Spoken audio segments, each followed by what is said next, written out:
സുന്ദരക്കുട്ടനായ കണ്ണന്റെ നിർമാല്യം തൊഴാൻ കണ്ണാന്ന് പറഞ്ഞ് അമ്പലം നിറയെ ആളുകൾ ആരെങ്കിലും ചോദിക്കാറുണ്ടോ എൻ്റെ കണ്ണന് വിശക്കുണ്ടോ എന്ന് ചോദിക്കാറുണ്ട്.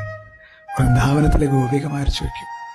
കണ്ണന്റെ ഇവിടുത്തെ അഭിഷേകം അങ്ങോട്ട് കഴിയുമ്പോഴേക്കും കുഞ്ഞു വയറങ്ങോട്ട് വിശക്കും, മുഖമൊക്കെ വാടും, കിങ്ങിണിയൊക്കെ അഴിഞ്ഞു പോവും. അപ്പോഴേക്കും തിരുമേനി ചോദിക്കും, എൻ്റെ കണ്ണന് വിശക്കുണ്ടോ? ദാ കൊണ്ടുവന്നേക്കണ കണ്ടോ പറഞ്ഞിട്ട് മലരും ശർക്കരയും തേങ്ങാപ്പൂളും കദളിപ്പഴവും പിന്നെ 2 കുട്ടകം മലരങ്ങോട്ട് കൊടുക്കും. ഒരു സന്തോഷമുണ്ട് കണ്ണന്റെ മുഖത്ത്. എന്നിട്ടാണ് അലങ്കാരം, പൊന്നും കിങ്ങിണിയും പട്ടുകോണവും പൂവ്, ചെവിപ്പൂവ്, അല്ലേ? ഒരു ഭംഗിയാ എൻ്റെ സുന്ദരക്കുട്ടനായ ഗുരുവായൂരപ്പനെ കാണാൻ. കയ്യിൽ കദളിപ്പഴോ ഓടക്കുഴലോ താമരപ്പൂ എന്തെങ്കിലും കൊടുക്കും. ഇത് കണ്ട് തൊഴണവരെയാണ്, ഉഷപൂജ തൊഴണവരെയാണ് ഭാഗ്യവാന്മാര് എന്ന് പറയാ. കൃഷ്ണ ഗുരുവായൂരപ്പ.